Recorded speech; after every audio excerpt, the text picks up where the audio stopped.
Got to work on my transitions. Welcome to Project Geospatial, everybody. I'm Adam Simmons, and this is another episode of Late Night Geo. Late Night Geo, we bring on random guests and talk about news, trends, and, just general geospatial discussions that's happened over the course of the week or just anything in general. I don't have any guests tonight, so no one hit me up tonight, which is okay. I got plenty to talk about. And if there's, and by the way, while you're on the show, if you feel like joining me, send me a PM at Project Geospatial Media, and I'll bring you right in. We'll have a general discussion.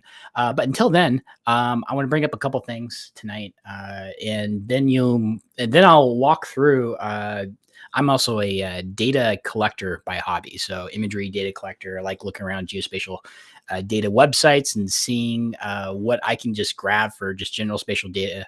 Geospatial data, especially imagery, what might the local governments have available that's freely accessible by the public, and just seeing how easily, seeing what these formats are in, see what different government organizations have available for people to grab. So let's check this out. So first off, I would like to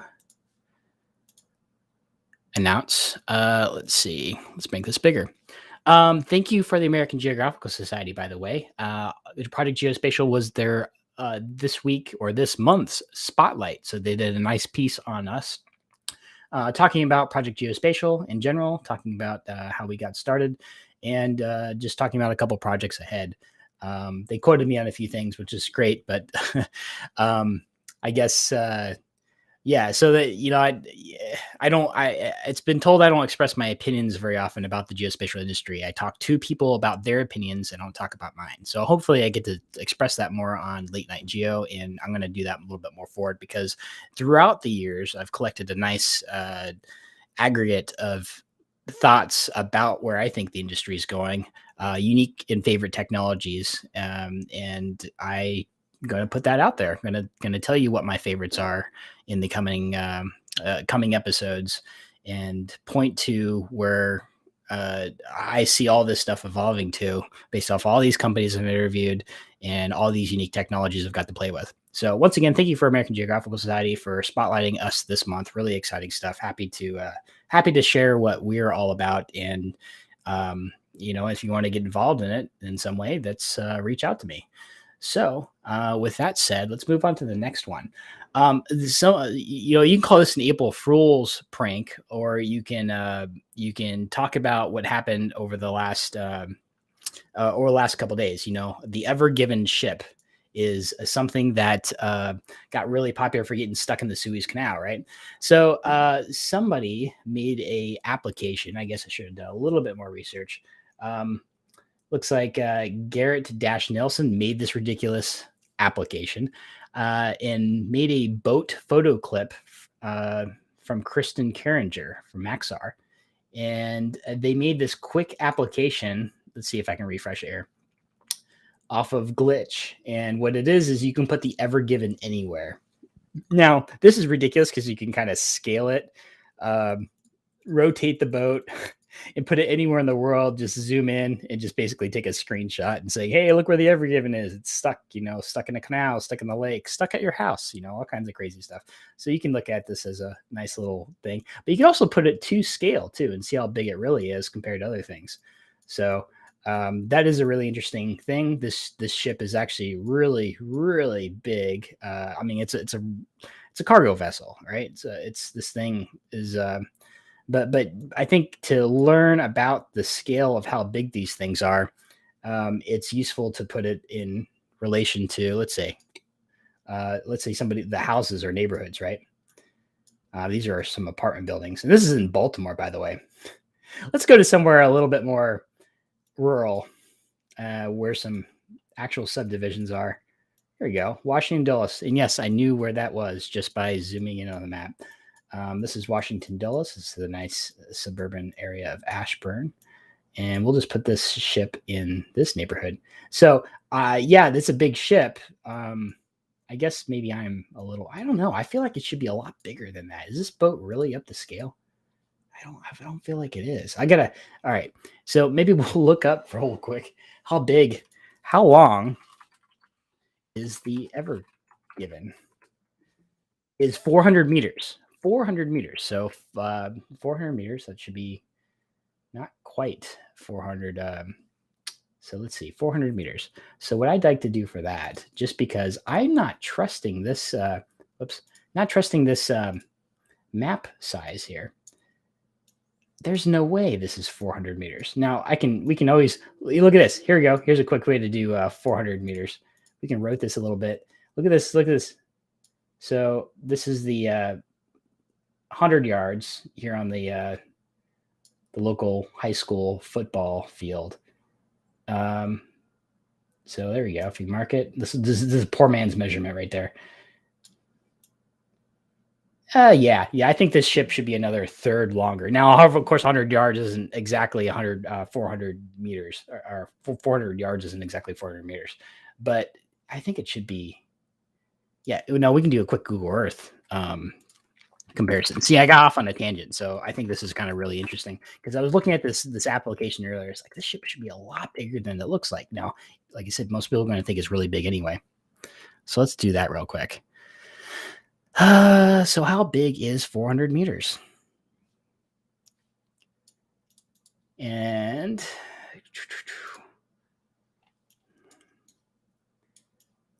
we're going to go back to that same football field. And I believe that was right here. Oh, is Google Earth going to lock up on me? No, it's just struggling here. I really wish Google would give Google Earth a little bit more support. So we're gonna really measure this football field out to 400 meters and just test my. That's not exactly. Yeah, it's about 112. So actually, my prediction is probably pretty close to being right. So if I do 400,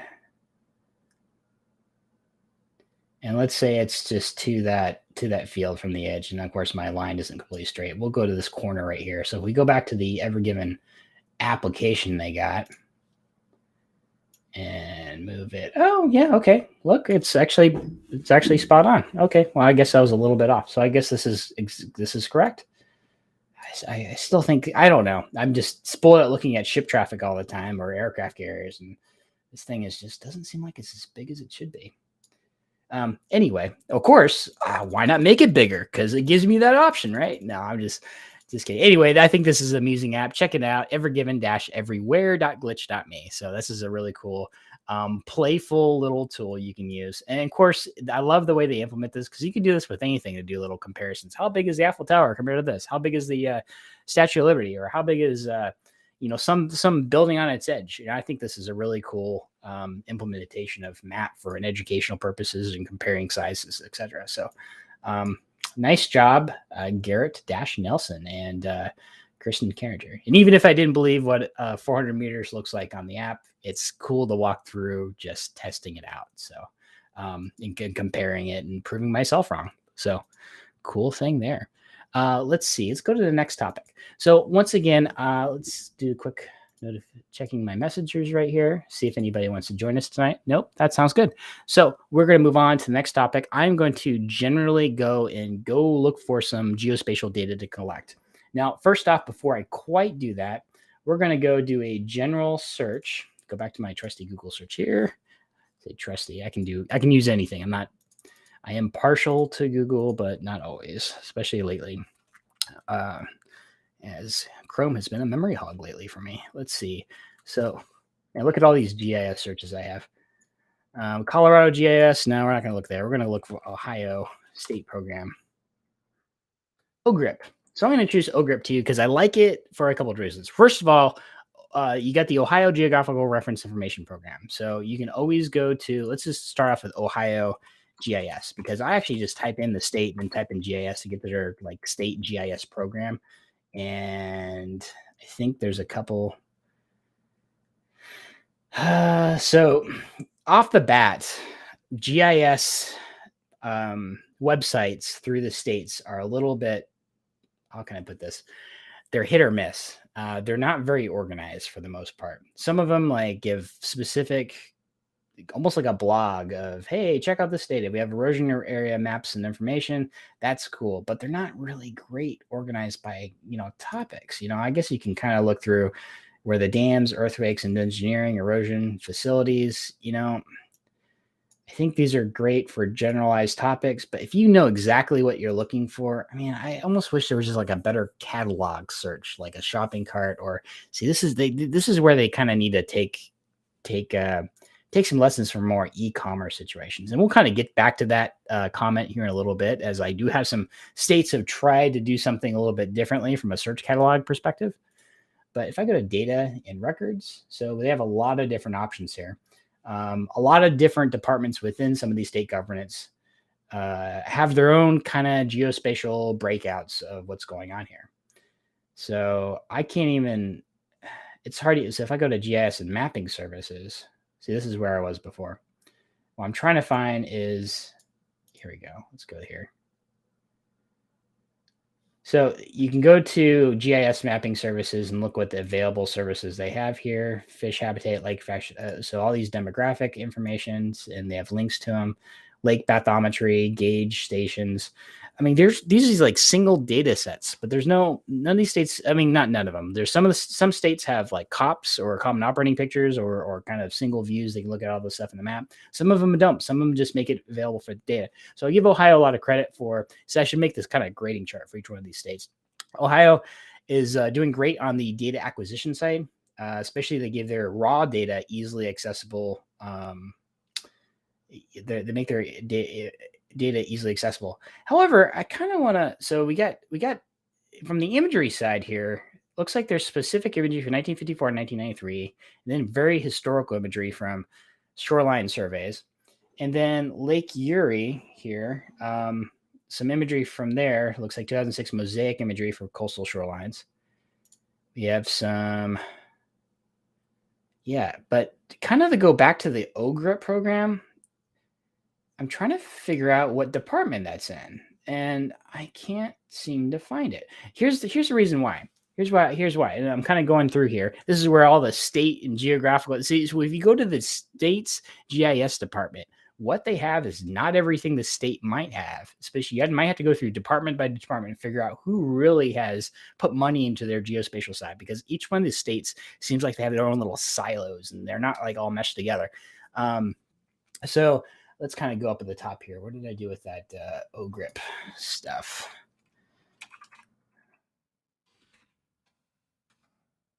OGRIP Ohio. So OGRIP is a really interesting program. Look at the top, Ohio Geographical Reference Information Program. And we can probably read more about the OGRIP and who actually has it from the state of Ohio. But it's statewide imagery. The reason why I like it, and let's see. Okay, looks like you can pull the imagery from ArcGIS, which is great. And they have web map hosting services.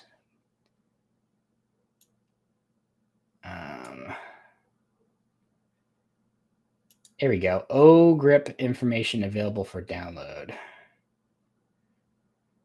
And they have a lot of reading material to get through before you even get to the link.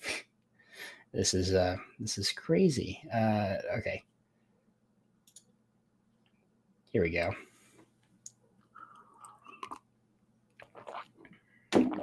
Let's see. We got some program to download. Here we got the bio. To download OSIP imagery and other data sets, please click here. The most important thing I'm looking for is at the bottom, the link to download. And by the way, to give you an idea why I like this stuff, it's aerial imagery that covers the entire state. And it's we have 12-inch, 6-inch, 3-inch imagery, 8 or 16-bit. So we got 4-band and orthorectified and fully processed. Of course, we got to read what their version of what rectified means and fully processed. So it meets ASPRS is 2014 positional accuracy standards. Balance and process to minimize warp, lean, smear, or alignment. Okay, that makes sense. And of course, here we go. That's the definition of fully processed. Rectified is imagery rectified to meet ASPRS 2014 positional accuracy standards, color balance, and limited processing for aesthetics. Interesting. But you also have LiDAR that goes along with this. And I believe all this imagery is, they also have CIR, which is kind of a form of infrared. So let's actually go and click on how this works. Oh, I got another click to get to a click. Come on, guys. You got to do better than that. Why do I have to get to how many clicks do I have to get to the actual data? So let's go to data downloads mapping application. Here it is. Here's this. So once again, Ohio is the initial use case here, and this is what we're going to try out. Oh, love this stuff. Okay, here we go. Where do we want to download initially? Well, I love going to the Air Force Museum. So I know that's around Dayton, Ohio, and I believe this county, Greene County, might have it. If, by the way, you're like, hey, how do you know this? Well, I can go to click on the OSIP imagery, and you can actually see the imagery right on the map here. So I'm not blindly looking at this application. I've used it before. I actually have the direct link to the map saved, so I don't normally have to go through all that state and but I like to show everybody, hey, this is kind of hidden. You have to know where to look for it and how to go through the process. So this is Wright-Patterson. Is that right? Yeah, Dayton, Ohio, Wright-Patterson Air Force Base. And what's awesome is, by the way, let's turn off some of these layers. Is that the base map? Yeah. Of course, I'm clicking on grids now. I just want to see the imagery underneath. I don't want to like look on your grids just yet.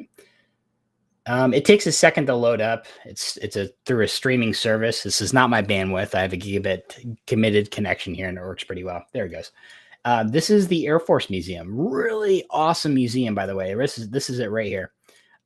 Recommend highly go and do this. Probably one of the best if not the best in the United States. I know people get rave about the Air and Space Museum, the Udvar-Hazy Center, and the one downtown, but I would say this one like is up there, if not the top. It's one of my favorite ones. So go check it out. But you can see how detailed this is. Let's see. The streaming looks like the streaming is just streaming 6. I would say this is 6-inch resolution, by the way. And I can actually, at the bottom here, you can see that they have OSIP 1, OSIP 2, OSIP 1 and 2. And actually, you're like, hey, what is all this? Why you're just like naming off of these random topic headers. What do they mean? Okay, that's a really good question. These are different kind of aspects of the program and when they were collected. If I go back to that previous page, I think they talk about, here we go, OSIP 1 and 2. And their dates are collected, different aspects in different counties were collected at certain periods, and certain aspects of the program went more detailed than others. So let's go back here for a second, and let's go back to OSIP 3. I like looking at OSIP 3 first because these are let's turn on the base map because I don't know where I am. So if I click on the county itself, it tells me what images are available. I love this, by the way, because I'm focusing on the imagery. I don't really care about everything else necessarily, but so I can download county by county.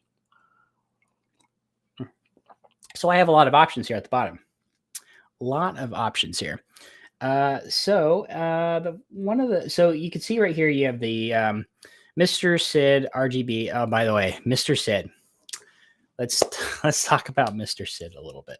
Mr. Sid is it's actually a really great format for very, very, very large image data sets because it super compresses them down. Unfortunately, if you want to get that, let's say this whole county mosaic into something else like a GeoTIFF, that Mr. Sid will kind of decompress into this. So this is a 8.7 gigabyte file. That GeoTIFF will likely be around 50 or 75 gigs. And we can kind of do the math. Like, look at this one down here. This 3-inch Mr. Sid, the CIR one's 34.6 gigs. You can, pretty much multiply this by a factor of 10, between 7 and 10 each time. It's nuts. I've tried to, so what can read Mr. Sids? Yes, QGIS, or however you want to pronounce it, can read Mr. Sids. So can ArcGIS, and there's a lot of histories behind that particular format. It's not the most friendly with everything else, but you can use things like, GDAL and a few other things to convert the imagery to from behind the scenes. But from the front end approach, you're going to have to use a viewer and be able to handle that. Make sure you get a machine to be able to handle this much data, folks. These are massive mosaics. So if I want to grab this, let's say grab this image, all I have to do is grab this 6-inch. Well, what do I want? You want to, so let's see how good looking a 3-inch image is. And I'm going to go to this. Whoops. Oh, okay. Why not? We'll do the 20x. You know what? I'm not going to do it. I can do it. I'm streaming. So I want to choose a smaller image. I'm a little undecided here. All this is good stuff. RGB. I wanted RGB. And by the way, oh man, see, every one of these is like 34.6.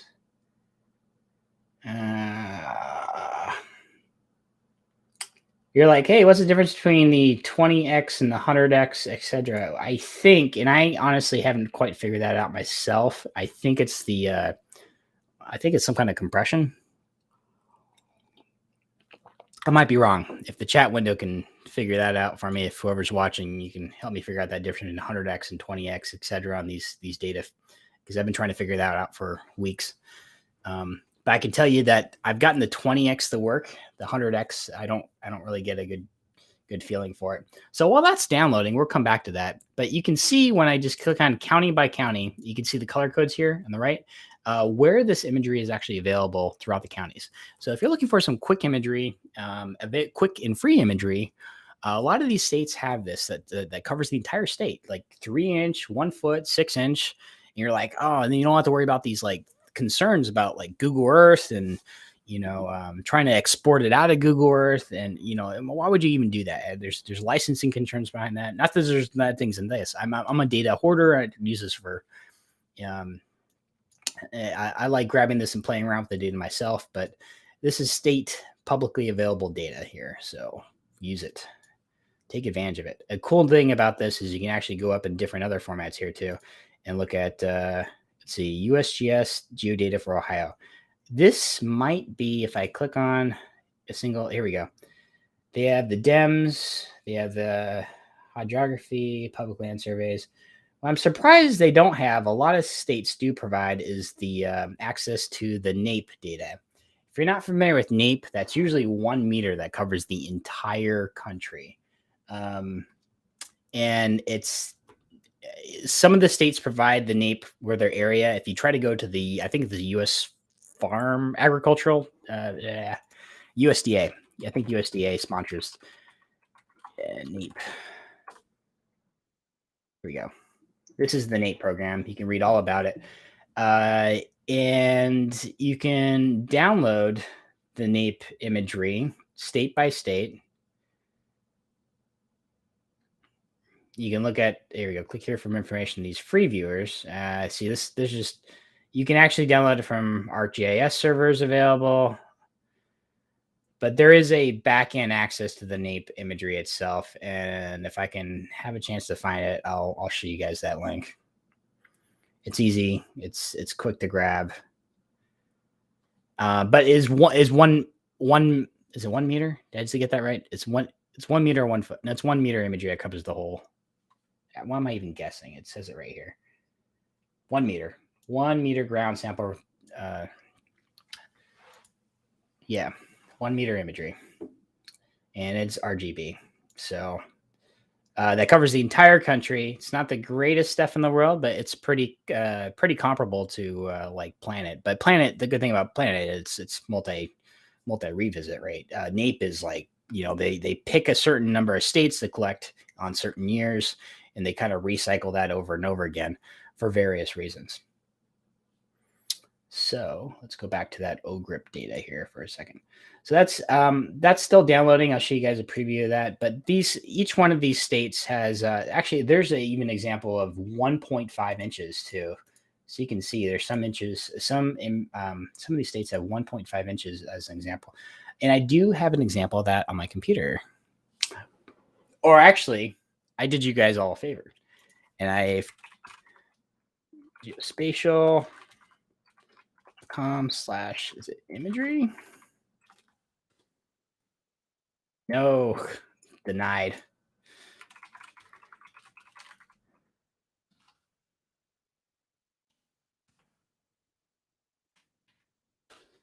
And get my URL. Anyway, imagery comparisons. I actually set this up ahead of time. So I grabbed some of the 1.5 inch Ohio data here. And you can see the difference here. So 1.5 inch, this is how good it is. You can You actually almost see what's in that person's back car window. It's kind of crazy.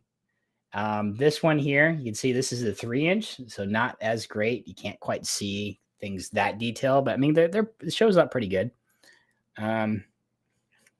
Bigger options. Still, you see the lines on the parking spaces, which is great.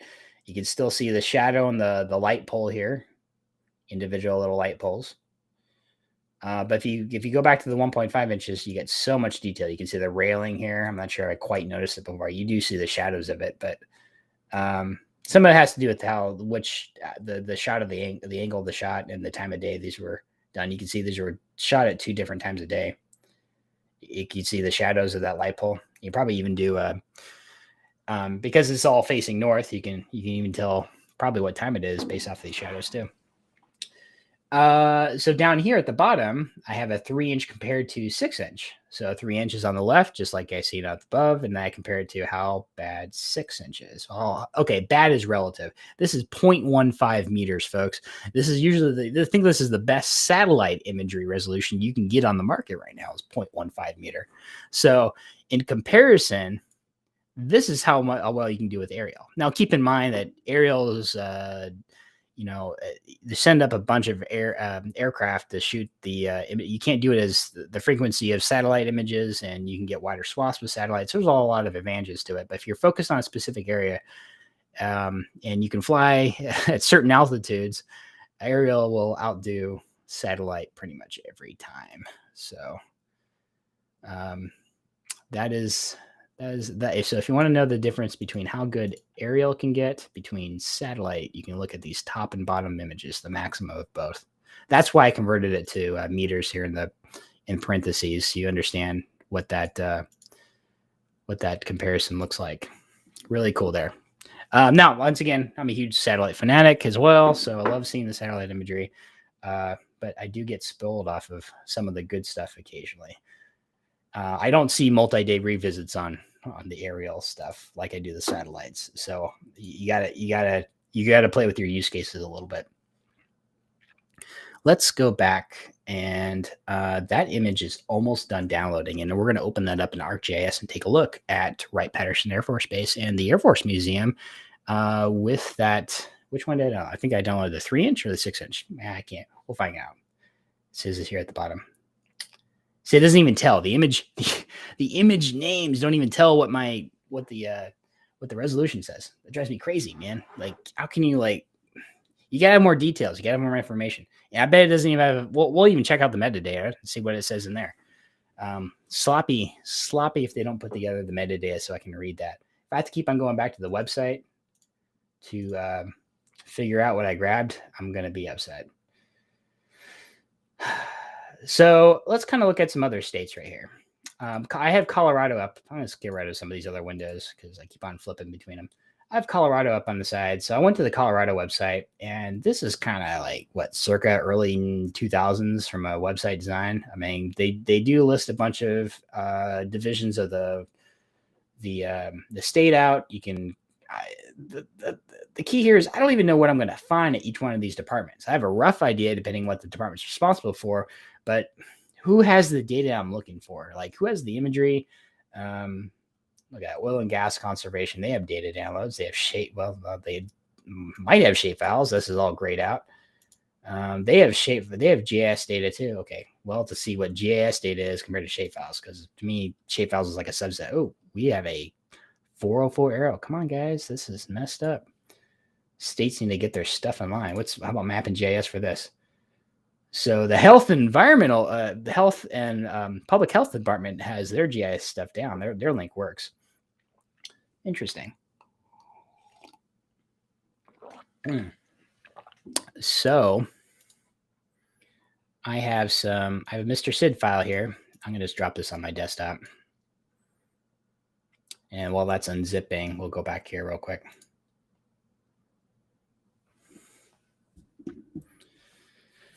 All right. How do you get to the imagery? I want to know. Okay, let's go back here. Data services. We have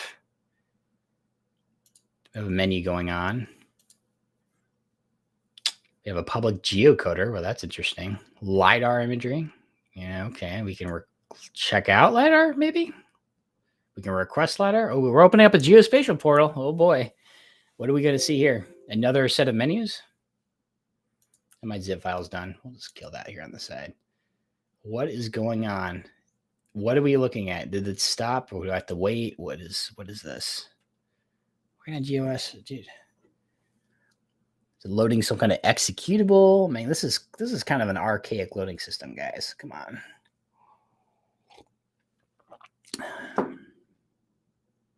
I don't know what's going on. No idea. Almost looks like it's stopped. I can try refreshing. I just want to look at your LiDAR data, see what it looks like. All right. Well, let's go to the Colorado Information Marketplace. Maybe they have one I want. Ooh, okay. Well, there's some hints of some familiar things. This dashboard, by the way, is almost looks like Esri-esque. And I'll show you what I mean. A lot of states have incorporated some kind of Esri dashboard interface. This almost looked like an early version of that. Okay, so we get to go through the general data available through this kind of data.colorado.gov. So this is like data.gov, that kind of mirrored off of that. So this is what they're trying to do there. Yeah, see, they even have some links to some of those external databases.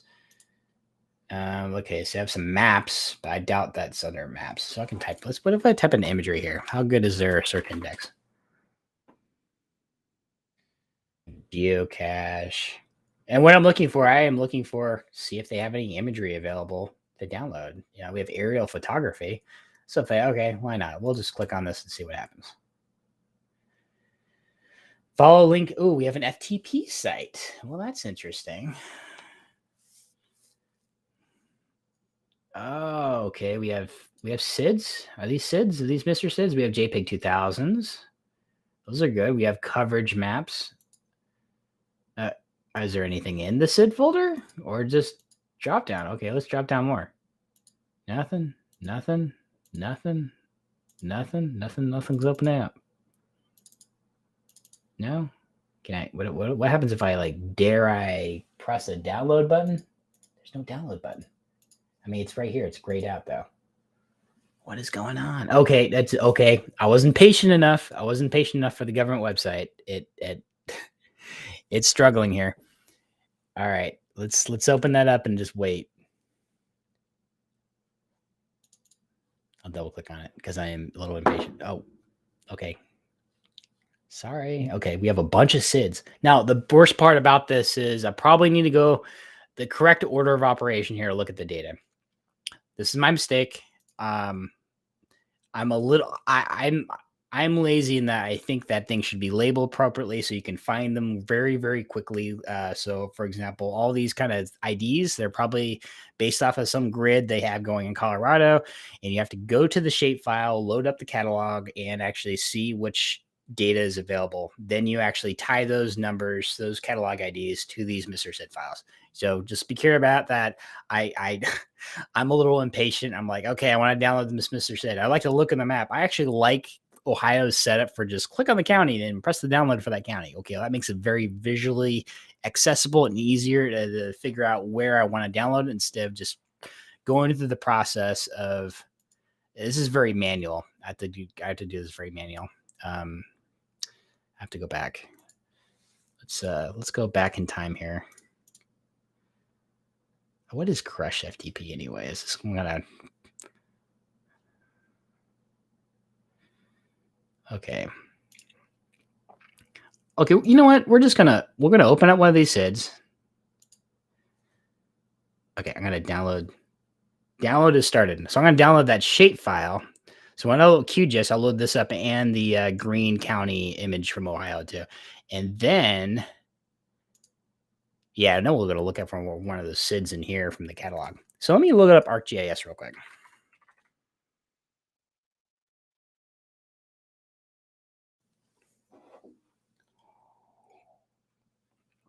In case anybody's wondering what I'm drinking, I am a sucker for hot cocoa. So,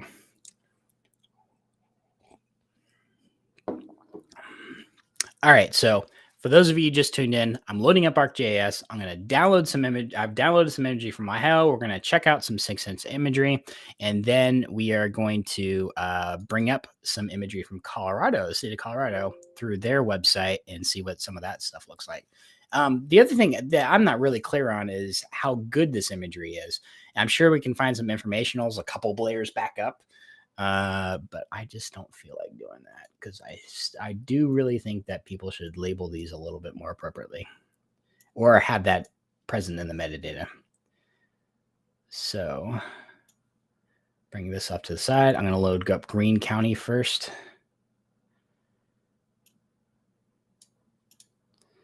Stand by.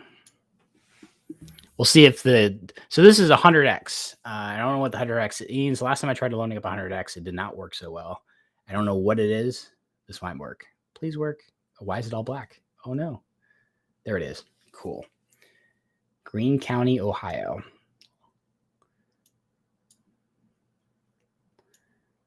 All right. Oh, come on. All right. You're struggling on me. You're struggling. Oh, because I brought up I accidentally clicked and it was trying to pop up some information on that little spot. Okay, this is Wright-Patterson Air Force Base, but I don't care about the Air Force Base specifically. Oh, yeah, why not? We can look at these C5 Galaxies right here. Look at that. It looks amazing. That's awesome. But this is definitely 6-inch imagery. You can read the USAF on the side of the bird. That's impressive. So I've been looking at this aerial imagery enough, I can tell the resolution just by looking at it. So a little bit further down, and we can, oh no, did they chop it off? I don't think they grabbed the whole county here. Because guess what, folks? The Air and Space Museum's right there, and they chopped it off. I might have to get the county next to it just to get there into the Air Force Museum. That really sucks. Okay, well, they got part of the other side of the Air Force Base right here. That is disappointing. I was going to look at the air, see what other things they got down there. Okay.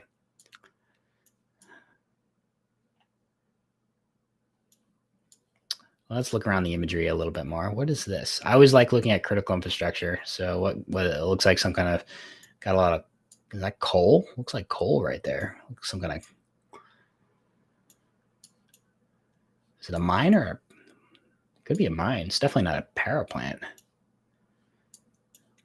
How do I know it's not a power plant? Well, there's no transformer yards. There's no transmission lines going anywhere. There's no generator houses. There's nothing like that. So this could be looks like a coal mine.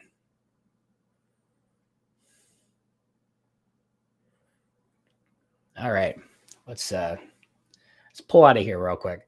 And we're going to pop up that shapefile that I got from Colorado. Whoops. No, I'll drop it on the desktop and bring it back over. What am I doing wrong? Okay, guys, I can go into a whole different discussion of failed to add schema dot underscore 12. Oh my goodness. It's one of those. What does that mean? It's going to make me do work to bring in the shapefile, which is really annoying. I like just dragging and dropping things, so I'm a little spoiled there too. Why can't things just work easily? Let's try QGIS instead. Sometimes QGIS is a lot easier to use than ArcGIS because ArcGIS is like your power tool for everything, and it can do a really good job at everything. But sometimes you have to do a million steps just to get it to do what you want it to do, and it's really frustrating. So let's start with QGIS.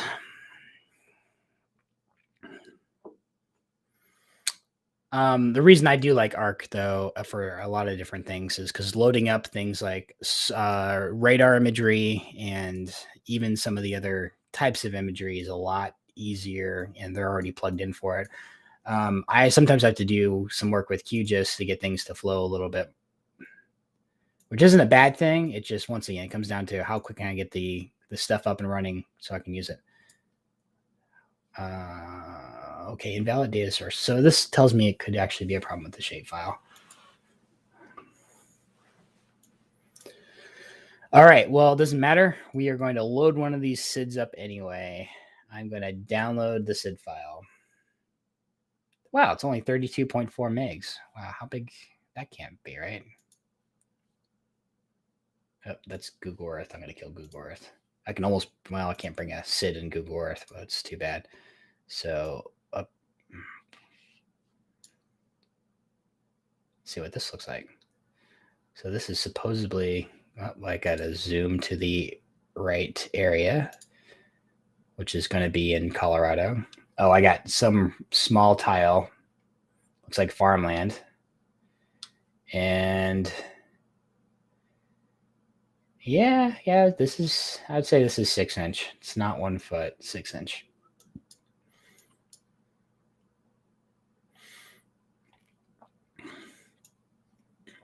Yeah, it's a nice farm tile, little parcel there.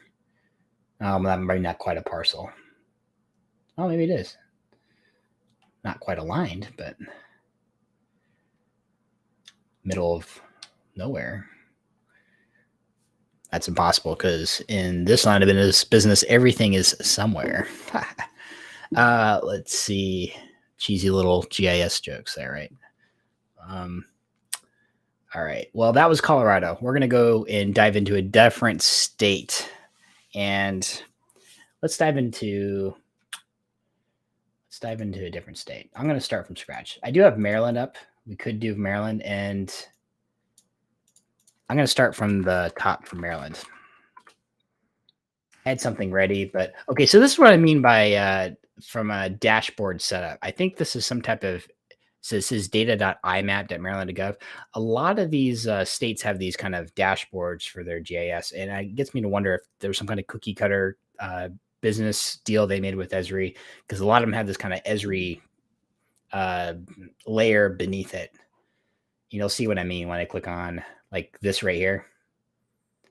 This stuff is like some type of set, so I can go. So this is another thing that frustrates me about this kind of search index stuff. You can do a search. I can type in imagery, or I can just scroll through this data service, and I get all the side cart items listed almost like blog posts. These search items, and it is kind of a interesting search dynamic. They try to make things searchable and discoverable, but there's no priority to the types of data. Like, to me, these should be like subsets to the actual data itself. Like, oh, I want the flight information control points and the photo centers to the 6-inch imagery flight information. Well, how about have a post or thing, or a file for the 6-inch imagery flight information, to have all these as a single listing attachments for all those, that would make too much sense. But either way, so if I click on this is what I mean. This is kind of a ARC type of setup. So I can go to, all I want to do is get to the imagery. And by the way, I'm going through this process because I want to show you how hard it is for some of these states to get to the actual imagery. By the way, here's the NAEP service. And these are, what I mean is, these are plugged in as almost hooks to the service itself, because if I click on this isn't the actual imagery. This is like, oh, here's information about the imagery service. But if you really want to get to it, well, this is imap.maryland.gov. Imagery service database. This is the REST API for the actual imagery itself. And by the way, it takes me to an ARC server. So then I can actually do something with this, which gets into another issue I have, because this is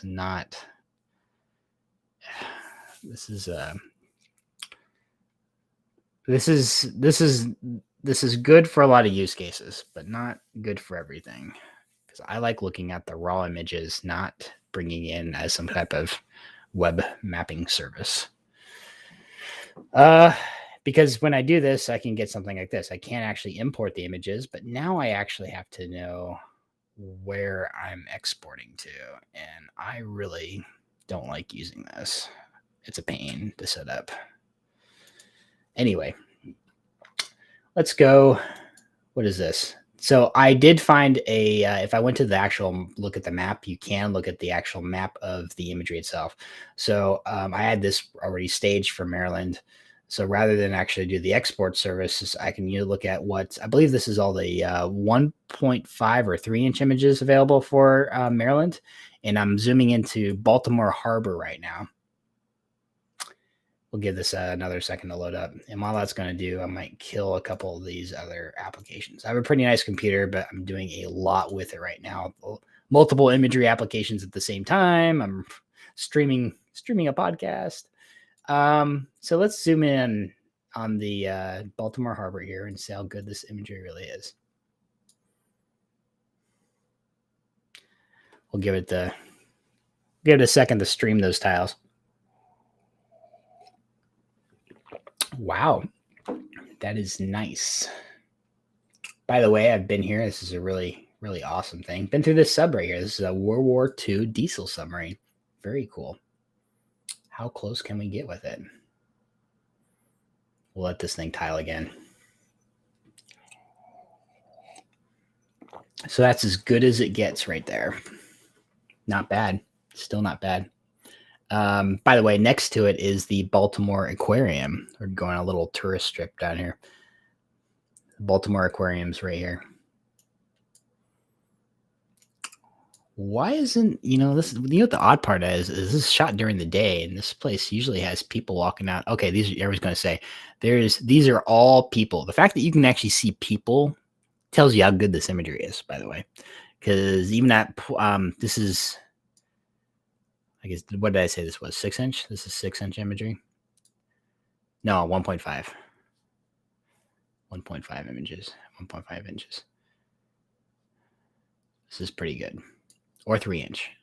Say, I'm already confused. Lost myself. That's the NAPE server. Okay, so I probably looked at the 3-inch stuff. It's the 3-inch for sure. That's what it is. It's not the 6-inch. Is that a ladder? Some kind of staircase going up somewhere? This is kind of odd. But you can see people. You can actually make out the people. The image was kind of shot at a small angle. You can see this person walking here. See this person, you can see their shadow. Pretty incredible. You could even measure the height of the shadow with the time of day and probably get their exact height, by the way. I don't know if people realize you can do that, but you can. But exporting the imagery was my goal. And because Maryland's going to take a lot more work, I'll have to export Maryland's imagery a different day, at least for Baltimore Harbor and a few other locations. But the OSIP data comes in really nicely. And we looked at Greene County, and we can easily grab that stuff. So you might want to ask yourself right away, what other states have imagery easily accessible as Ohio? Well, I actually have the answer for you right there. And Missouri GIS data, I went ahead and looked around for this. Okay, is that ARC? This is ARC again, isn't it? Download imagery. Okay, so Missouri is a little like Ohio, except for a couple things. If I click on, let's say, the county here, it does give me available options. So I can download the Missouri statewide 2015 imagery. By the way, when I do, I can tell you right now, I had to do some research for this, but the Missouri statewide 2015 imagery, I believe, is 6-inch. It's not 3-inch, it's 6-inch imagery, and you can find this statewide. So you can download all 6-inch imagery throughout the entire state of Missouri. So you can obviously download all the NAPE imagery as well. Once again, the NAPE was 1 meter. And you can download even the topographical stuff, which is cool. Everybody likes a little topo here and there. And some of the other less used material. So the interesting thing about having the 2012, 2014, so they could say every 2 years they collect NAPE in the area, is you actually do have a time stack you can use to see the growth of St. Louis. So that's interesting too. Always complaining about my R-word. Thank you, Joy of Geo. You can tell me what the difference between the 100x and 20x is if you're in the chat room for the imagery. So let's see how good the images are. How about I download Missouri statewide 2015 imagery? That's a 1.6 gigabyte Mr. Sid file, by the way. We're back to Mr. Sid's. I think it's Mr. Sid. If it's not, I know that some states download as ECW files. And if I have, what are ECW files, you may ask? I know I don't have it memorized. I should. I think it's some part of ERDAS format. Enhanced compression wave. Okay, I didn't really need to know the acronym, but it's proprietary wavelength compression image format developed by Earth Resource Mapping. Is now owned by Intergraph, part of Hexagon. So I think it's in some ways, I believe it's another kind of alternate version to Mr. Sid.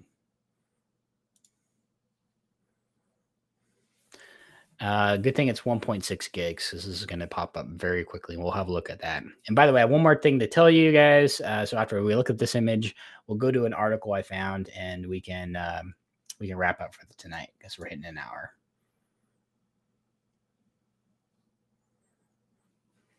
I should make a list for a grading chart and set some criteria from feedback on what you all like to look for from the states and what you like to see from a usability standpoint from all the different state GIS offices, how discoverable some of the stuff is. Oh, looks like it's not an ECW. I have seen ECWs before. Maybe it was Arizona or New Mexico at ECWs.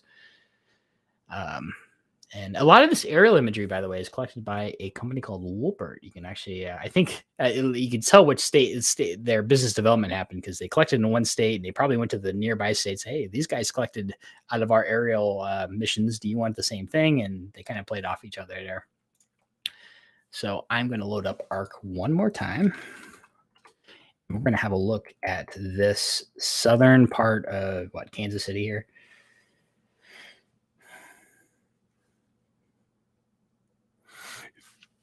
Okay, yes. The Show Me State from Missouri. Thank you, Joy of Geo. Everybody's full of jokes tonight. It's not even April Fools anymore.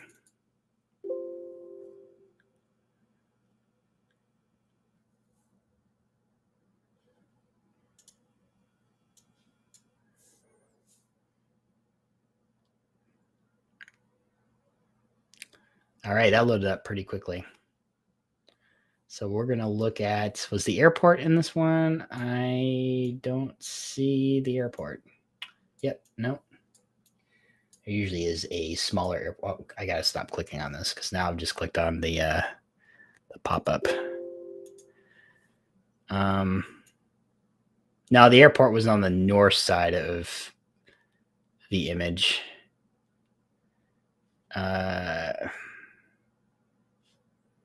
Yeah, it was over in this county, whole different county away. I like the airport. Let's look at the airport. And there's a couple other golden nuggets in this too. But we'll still look around here while we're waiting for that to download. So this is the city right here. Let's let this guy tile away.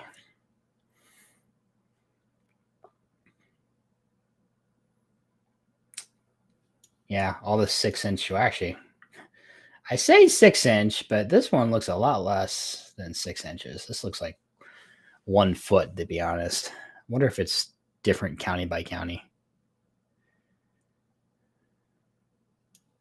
Yeah, this is not great for if this is definitely not 6-inch. This has got to be 1 foot. 1 foot imagery.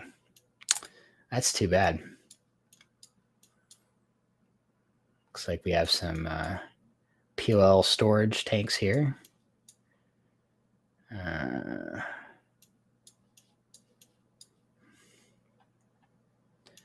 Now, there's another difference, by the way, when you look at some of these state images, when you pull them down, notice the black bars they have around them. They didn't do any kind of post-processing to get rid of this stuff. Unlike what Missouri did, you won't see this. They actually cut all this stuff, all the black bars out. Not Missouri, Ohio. Ohio looks like Ohio might have paid for the vendor to do the post-processing to take out the black bars around the image. Missouri did not do that at all. But I can see why. I mean, why do that? They're just providing the imagery at the end of the day. Platte County is available. Let's check that out.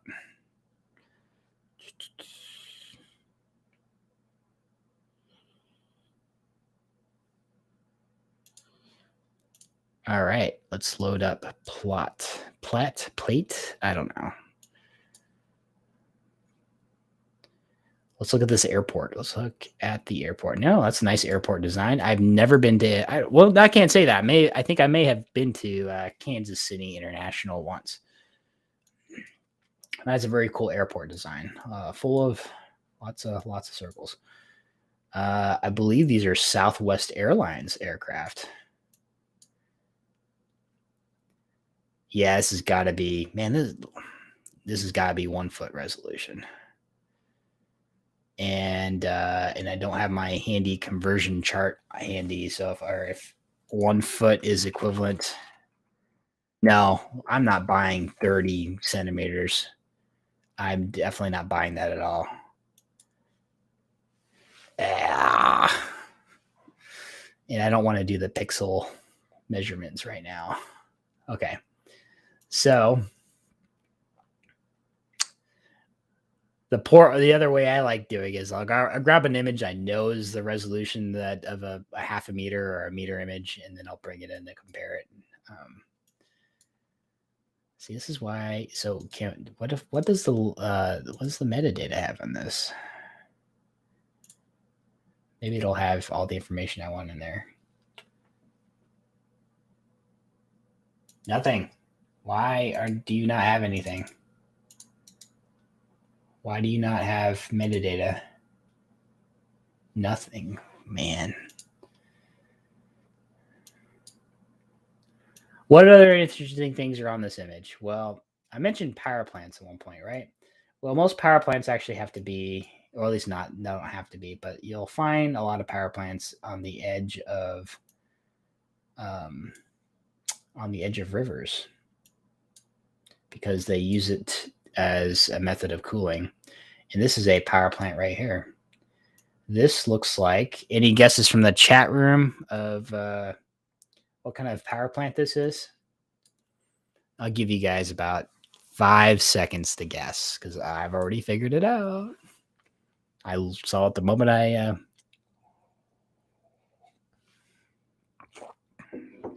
nothing. All right. This is likely in some type of either natural gas or, oil. The big one. Oh my gosh. Natural gas or oil-based power plant here. We can look this up, but it's definitely not coal. It's definitely not solar, obviously. It's definitely not nuclear. And we can name about several other types here. It's not. But these tanks here give it away.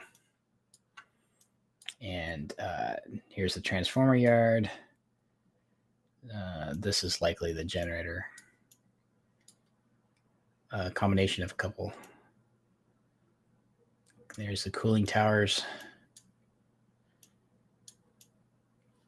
And I'll have to bring up some diagrams of the breakout of a power plant for some nice ID features and how to identify it. But it's really nice because you can track in. Here's where they're bringing in the tanks of fuel with the trains coming in, most likely, and other various supplies. Oh, by the way, we double up. It's not just a I totally missed this. I can't believe I missed this. This big giant black area. It also doubles up as an active coal power plant. I can't believe I missed that. Because I was looking at the tanks. So there are a lot of hybrid power plants out there. So this one looks like it's one of those. Yeah, it was tunnel vision. I focused on the tanks, and I didn't even focus on this big giant black spot. So the train cars are bringing in the coal as well. It should make sense because I don't even see any like gas tanks or the what are they called? It's the type of train cars that bring in the actual POL tanks coming in. Refill those up. But I see maybe one hopper that could bring in coal, but I don't see any others. So you have access to transportation, and you also, at some point, you should see a lot of power lines going out from this area. And there's a bunch of the towers here going out. It's kind of interesting. Follow the towers. Everything gets powered. Okay. Anyway, one more thing I like to bring up for this evening is I will find it. Where did I put it? Stand by. I will find out my last. I'm going to delete some of these windows real quick.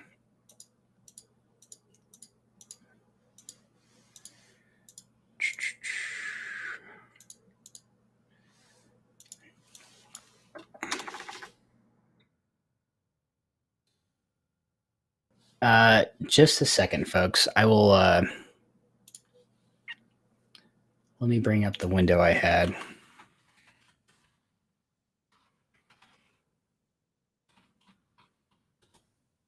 Okay. There's somebody posted on Twitter, and I don't remember who found it. I need to get better at remembering these things. Write it down. This is an article by New York Times, and it's on every country has its own climate risks. What's yours? And I thought, first of all, I love how New York Times does they've incorporated maps and imagery very well over the years into their articles. This is actually a very interesting, we'll call it presentation. So you can go through it, read it. I'm not going to dwell on each one of these. You can go to newyorktimes.com/interactive/2021/01/28/opinion climate-change-risks-by-country.html. And you can see that this is an overall assessment of the vulnerabilities of each country to certain types of climate hazards. And a lot of countries are at risk by multiple hazards at any given time. But you can see what they've done here with the data and made it a very visual story as you flip through here. This is, once again, a really good graphical representation. They did an awesome job in telling this story along the way. You just scroll down. It could be everywhere from wildfires to coastal sea level rising, and how the different demographics will be affected, and what kind of risks and what I mean, all kinds of stuff. Either way, this is a great visualization as well as a good storytelling approach to telling data, trying to tell a narrative with data on a map. Crop failures. There's a good one. This is talking about crop failures in Nigeria by contamination of water supplies and spread of diseases like malaria and cholera.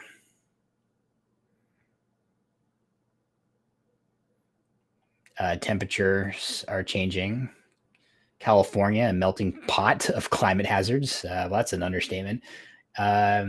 Faces every type of climate risks. So 31% to 67% of the Southern California beaches could be eroded. And the average area scorched by wildfires may increase by 77% by the end of the century. That is incredible. And we've seen a lot of wildfires in the last 10 years alone. It's just horrible. Anyway, go check this article out. It's very informative. The narrative it's probably a good 2 or 3 minute read going through here, but the visuals are just worth looking at and trying to interpret what they're doing. And at the bottom of the article, see if we can get to the bottom here. They tell who the author is, but you can read more about the methodology here. I have not clicked on this yet. So here we go.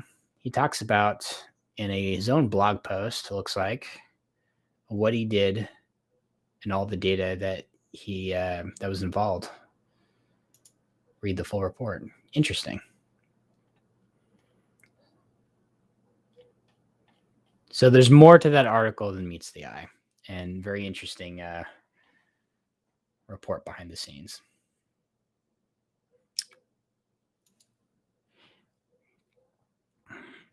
All right, folks. I think that's going to be it for this evening. Thank you for joining me for another episode of Late Night Geo. I'm Adam Simmons of Project Geospatial. Turn in us next Friday at 9 p.m. Eastern Standard Time.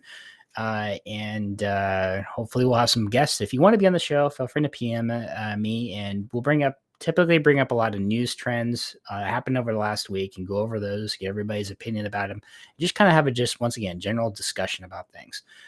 Feel free to hit me up. We love having people on, and we usually do have, and actually the last couple of weeks we have some great guests. So between Courtney Miller, GIS Dog, Jeff, and I believe who else? We had a special guest the other night as well. That was Rebecca Jones. She was an awesome guest. We got to talk to her about a lot of things, get her opinions on things. Once again, if you want to just talk about anything geospatial, bring up your projects, bring up your ideas, and we can just once again go through things. Be happy to bring you on. All right, everyone. See you next time. That's Adam